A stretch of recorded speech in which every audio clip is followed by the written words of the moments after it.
Let us open our Bible on Psalms 25, verse 12. Praise the Lord. What man is he that is feareth the Lord? Him shall he teach in the way that he shall choose. All right. So napaka-importante po yung ating gabay sa buhay. Ang lahat ng mga malalayong biyahe sa sanglibutang ito, katulad ng barko.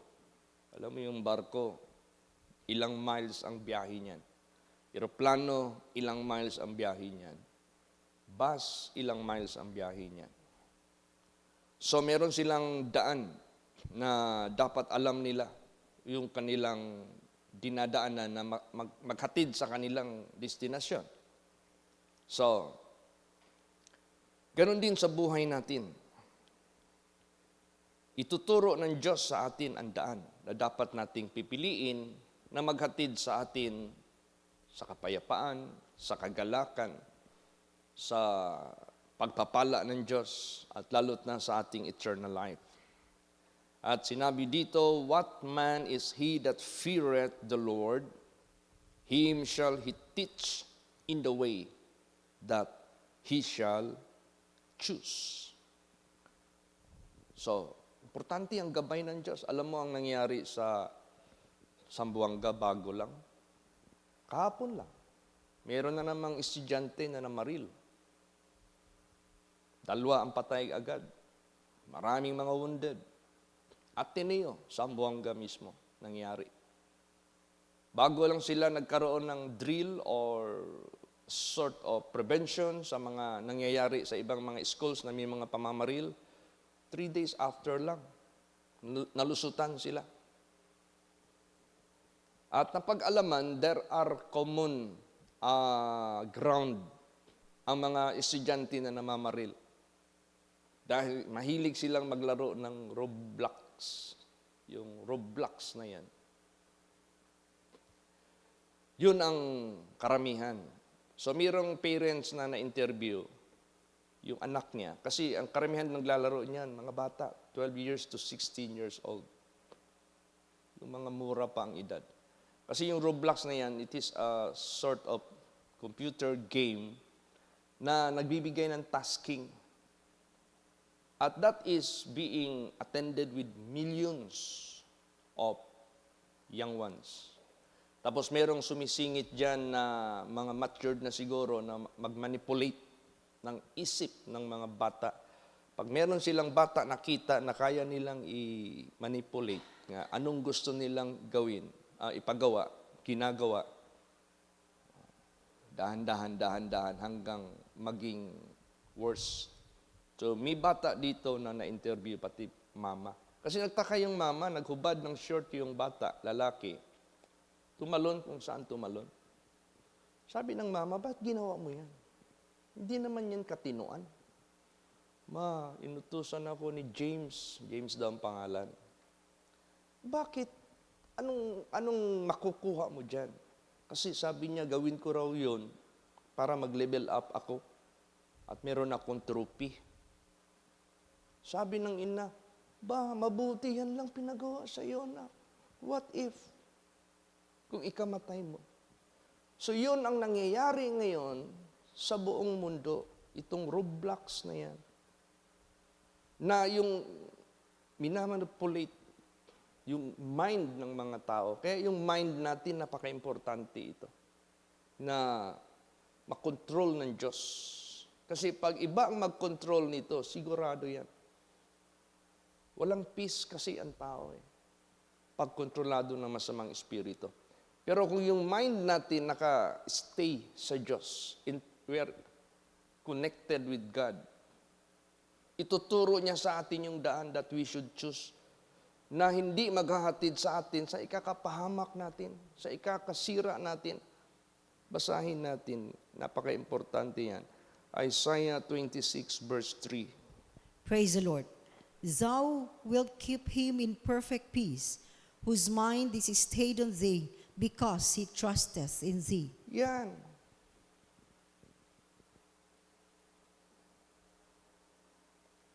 iingatan ka sa sakdal na kapayapaan. Yung ang isip na nakananatili sa iyo, sapagkat siya'y nananalig sa iyo. Kaya napaka-importante yung isip natin na ang nagkokontrol yung nasa langit. The perfect God, the righteous God, the holy God. Yun ang dapat ang mag-manipulate sa buhay natin. Yun ang dapat mag-guide sa atin, hindi yung iba. Peace ang ating matatamo. Perfect peace pa. Hindi basta-basta na peace. Sakdal talaga na kapayapaan. Pag ang dyablo ang mag-manipulate sa isip natin, ihatid ka talaga sa kapahamakan. Dahil siya mismo nagpahamak sa sarili niya. Nagpahamak sa 1/3 of angels. Nagpahamak sa lahat ng mga tao sa sanglibutang ito. Na inilalayo ang tao dyan sa Diyos. Mismo ang ating Panginoong Kristo nagbibigay ng kapayapaan. Hindi katulad sa kapayapaan na maibibigay ng mundong ito.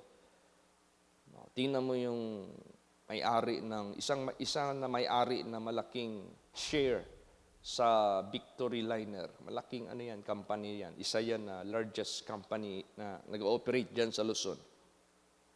Mrs. Trinidad. After I preached in their residence, sa closing prayer namin, nag-ask ako, "Ma'am, what is your request for me to pray for you?" Wala na siyang hihingiin. Mayaman na siya eh. Kapitbahay niya si GMA dyan sa White Plains. Ang laki ng bahay niya. Mayaman talaga siya. Alam mo, isa lang hiningi niya, peace. Because peace cannot be bought by money. Hindi yun kayang bilhin ng pera. Kaya itong Roblox na ito, nagbibigay ito ng trouble sa mga lumalaro nito para bigyan sila ng task, kunwari. Gawin yan. Na wala ng katinuan yung pinapagawa sa kanila. Hindi na nila alam na masama pala. Kaya karamihan na gumagawa niyan, nagsisuicide. Tingnan mo yung mga bata na after they have shoot their teacher, classmates, at kung sino-sino na lang ang kanilang papatayin, siguro natatauhan sila na nakagawa na sila ng crime na hindi dapat nila gawin. Siguro sa hiya nila, magpakamatay na lang sila. Nalimutan na nila yung pag-level up nila sa games nila. Kasi na siya na-alerto na siya na madugo na yung nagawa niya. Pero ang kanyang isip, akala niya, mag-level up kunwari. Pero wala na, controlled na siya ng masamang espiritu. Kaya, mahirap. At hindi lang yan. Sa buhay ng tao sa sanglibutang ito, ang daming pumapatay ng tao, hindi lang yung mga estudyante. Pati ang mga matured. Nagkakaroon ng trouble sa mind nila, nagkikidnap sila, tawag niyan, yung ina-abduct nila ang tao, magdidiman sila ng ganito. Kasi wala na silang kapayapaan eh. Mahirap talaga pag walang kapayapaan. Troubled ka, nako. Tingnan natin, basahin natin itong Isaiah 59 verse 8. Praise the Lord. The way of peace they know not, and there is no judgment in their goings. They have made them crooked paths. Whosoever goeth therein shall not know peace. Yan ang gusto ng dyablo gawin sa mga tao. Kung maaari, hindi mo na alam yung daan ng kapayapaan. Di ba? Karamihan mga couple na naghihiwalayan dahil naglalagay ang dyablo ng trouble. Kaya tayong mga couples, kailangan marunong tayong mag-resist sa atake ng masamang espiritu.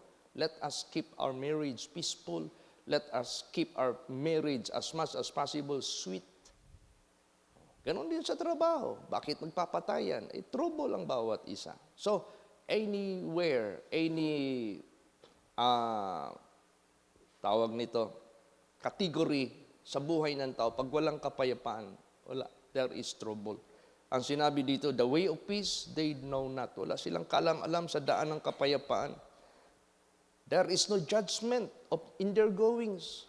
Tingnan mo yung bata nagpatay. Wala na siyang judgment. Pag sinabing judgment, sound discretion.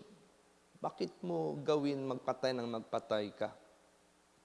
Unang-una, bawal yan sa Bible. Thou shalt not kill. Thou shalt not commit murder. Wala na silang judgment sa kanilang ginagawa.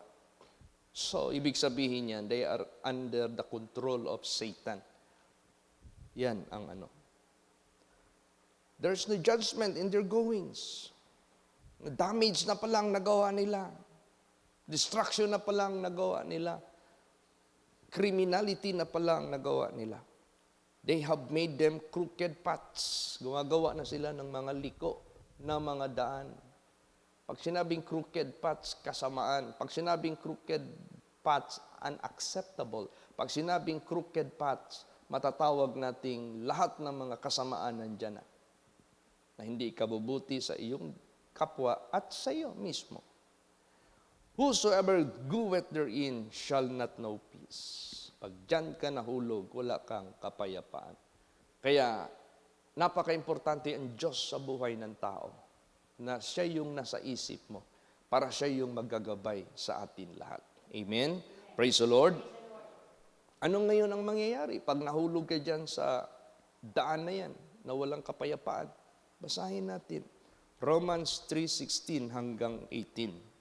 Praise the Lord. Destruction and misery are in their ways, and the way of peace have they not known. There is no fear of God before their eyes. See, imagine that.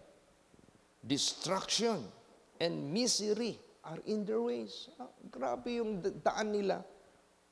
Destruction meaning to say, this is, we could say, unprofitable, unacceptable. Hindi pleasing. Pag sinabing destruction, kasiraan eh. Pag sinabing kasiraan, you will suffer the loss of your life, of your soul, of your friends, of your family, of your lahat na. And misery are in their ways. Misery. Kahabag-habag. There is no such, we can call it any word that can describe them into a positive description, na meron man lang positibo na description, wala. No blessedness, no peace, no joy, no profit. Lahat. Pag sinabing misery, that is totally out from any goodness and good benefits. Pag sinabing misery, kawawa ka. Hinako. Temporal and physical and spiritual, literal and spiritual, social, family, community, wala ka na, miserable ka na masyado. Wala ka nang idudulot na kabutihan. Napakasaklap kaya niyan. And the way of peace, they not known. Wala silang kaalam-alam sa daan ng kapayapaan. Talagang total, sila, blocked sila ng masamang espiritu. Blinded. Tingnan mo yung mga in-interview na pumatay ng mga tao. Yung nahuli sa Digos, merong tao doon na siguro, yung kapitbahay niya, nag-ingay ng ingay, puro lasing, nagalit siya ngayon. Sa galit niya ngayon, nagdilim daw yung paningin niya, hindi niya alam. He stabbed to death yung mga tao na yun. So nag-run away siya, nahuli siya doon sa Digos, in-interview siya.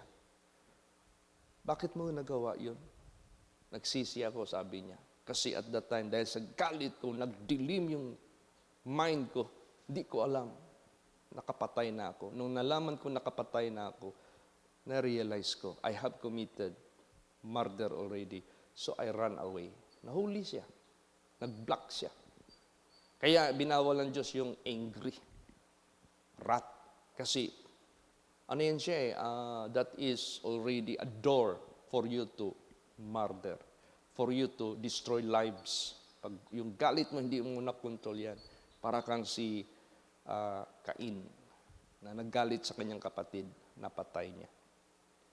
So, ang ano ngayon ng dyablo, kung ano yung pinagbabawal ng Diyos na ayaw ng Diyos ipakomit sa tao, yun ang kanyang laging gustong ipagawa sa buhay ng tao. Like this, murder ang nangyayari ngayon. Ilang school na ang nangyayari yan. Nangyari sa Leyte, murder, lahat sa Amerika, kahit saan kaya. This is international issues. Napakaraming Tapos meron pa naman silang isang uniforme lang yung nakasulat na pareha lang. So ibig sabihin, isa lang yung kanilang organisasyon, isa lang yung kanilang pinaglalaroan na games, yung Roblox na yan. So murder. Now, let us go to the murder case. Sa sinasabi ni Jesus Christ, ano ang talagang mangyayari? Basa. Matthew 5:21 hanggang 22. Praise the Lord. Ye have heard that it was said by them of old time, Thou shalt not kill, and whosoever shall kill shall be in danger of the judgment. But I say unto you, that whosoever is angry with his brother without a cause shall be in danger of the judgment. And whosoever shall say to his brother, Raka, shall be in danger of the council. But whosoever shall say, Thou fool, shall be in danger of hellfire. See, mas pinalalim pa ni Lord Jesus Christ ang case of murder. Napuot ka lang sa kapatid mo as if you are committed murder. In the eyes of God, you will be endangered in Judgment Day. Katulad nung commit ng adultery, magtingin ka lang sa babae with lust, nakakommit ka na ng adultery sa puso mo. Di ba? Mas sa panahon ni Lord Jesus Christ, mas pinalalim niya pa yung mga batas doon sa Old Testament. Mas accurate talaga. Hindi lang yung literal na gawa mo kahit sa isip mo lang, nakagawa ka na ng kasalanan. Why? Because that is certainly, papasukan ka talaga ng masamang espiritu pag binuksan mo yung pintuan ng kasalanan. O kaya sa buhay natin, napaka-importante itong kapayapaan na ma-retain ito sa buhay natin. Tapos sinabi diyan, there is no peace to the wicked, saith the Lord. Walang peace sa wicked. Kaya magsisuicide na lang sila, kaya mandamay na lang, mag-amok na lang sila. Misery and destruction are in their ways. Grabe. Kaya hindi basta-basta. Pero anong hatid ni Lord Jesus sa buhay natin? Opposite sa hinatid ng dyablo. Basahin natin. Luke 1:75. 79, sorry. Praise the Luke Lord. 1:79. To give light to them that sit in darkness and in the shadow of death, to guide our feet in the way of peace. Yan. Yan ang opposite side na hinatid ng dyablo dito is murder, killing, destruction, misery. Samantalang ang hatid ng ating Panginoong Kristo, sinabi dito, to give light to them that sit in darkness. Opposite. And in the shadow of death, to guide our feet into the way of peace. See, ang Diyos, nandyan sa Kanya yung peace, nandyan yung kapayapaan. Free from trouble, free from guilt, free from any iniquity. Masarap. Pag meron kang kapayapaan, sabihin ko po sa inyo, taluhin mo po yung mga mayayaman dyan na walang kapayapaan. You can sleep. Sound sleep. You can smile. You can laugh. You can have tranquility in your life. Masarap ang pakiramdam mo. Kaya, si Jesus dumating sa buhay natin, wag na natin siyang pakawalan. Siya yung nagbigay sa atin ng kapayapaan, na sakdal na kapayapaan. Sumunod lang tayo sa Kanya. Yung mind natin, isentro lang natin lagi sa Diyos para hindi tayo pasukan ng masamang espiritu sa buhay natin in all aspect of life. Amen? Praise the Lord. Whether estudyante ka man, whether matured ka na, kahit lahat ng level, mother ka, father ka, son ka, daughter ka, student ka, lahat, nandyan sa iyo yung kapayapaan. Napaka-importante yan. So, kailan mangyari yung kapayapaan na magbunga yan sa buhay mo? If you do peace. Pag gumawa ka ng kapayapaan, mapayapa rin ang iyong aanihin. Para kang nagtanim yan eh. Sige, gusto mo yung buhay mo magulo, guluhin mo yung buhay ng ibang tao. Gugulo rin yung buhay mo.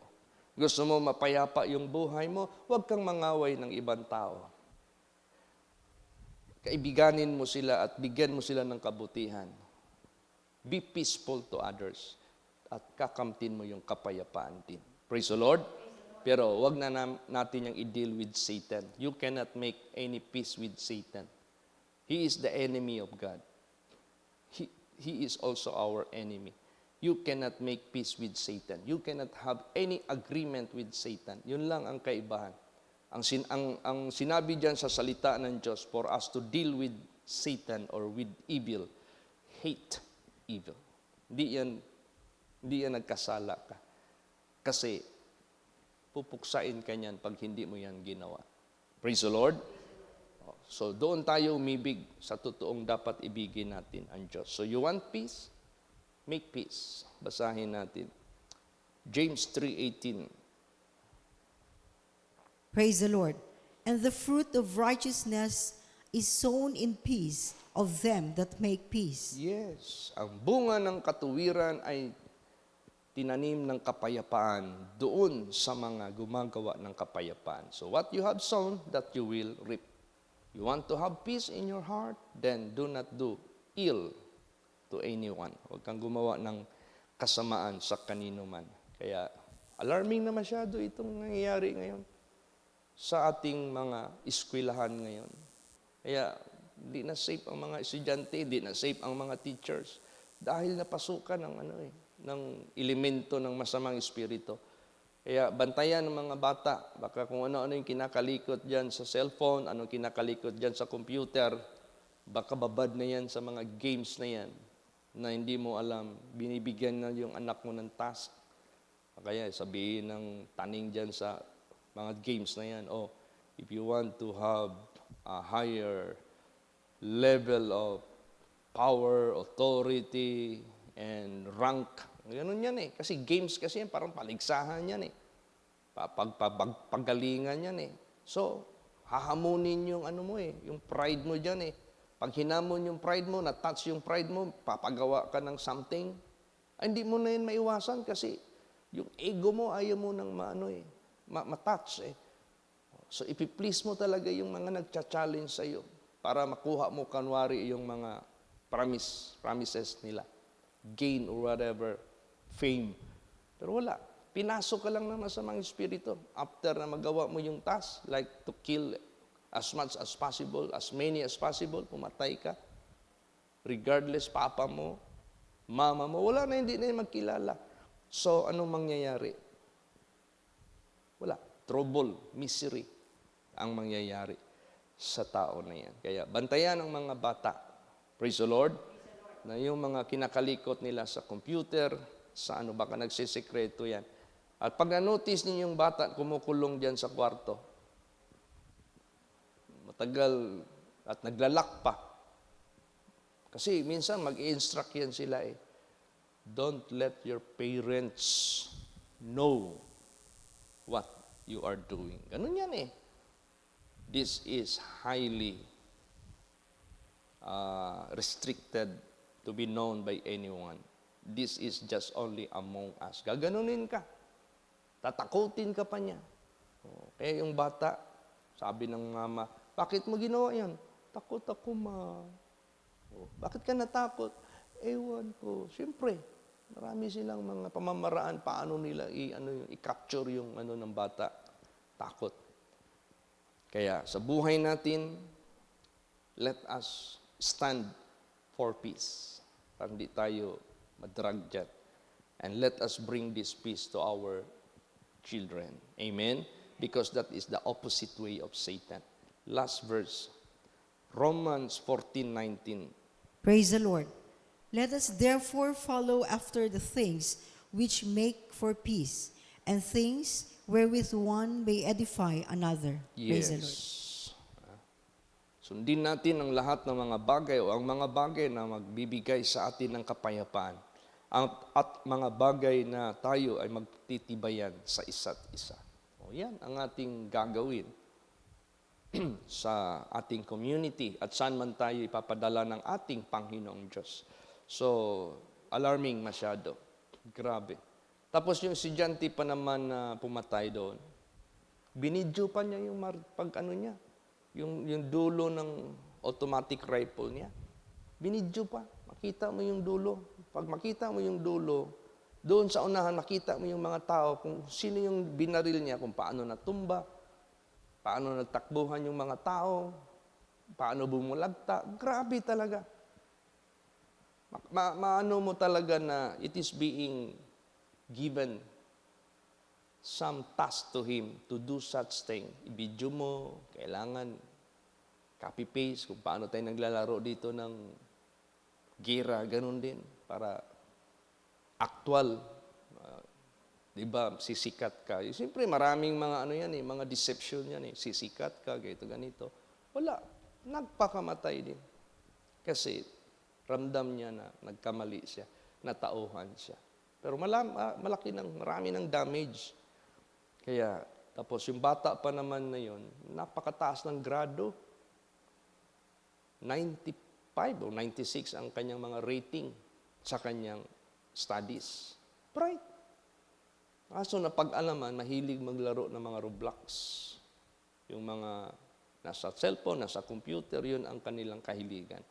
Kaya sa buhay natin, lagi nating tingnan ang kasamaan ng sanglibutang ito, infested with work of darkness.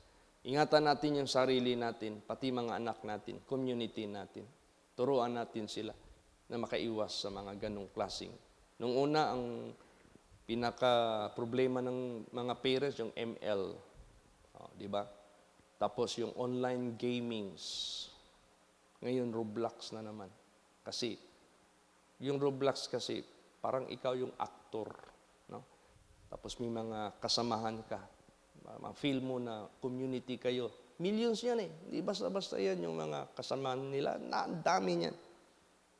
Kaya parang nakasandal ka sa pader, hindi ka nag-iisa, pero ililihis ka unti-unti.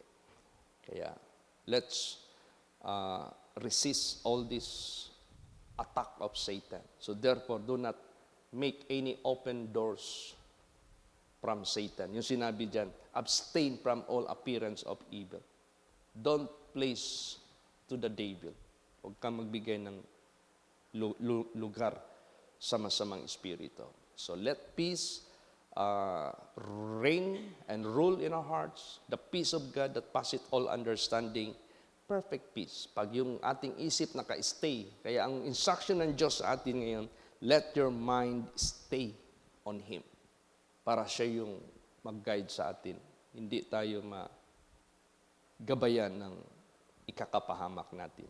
Amen? Praise the Lord. Magsitayo po ang lahat.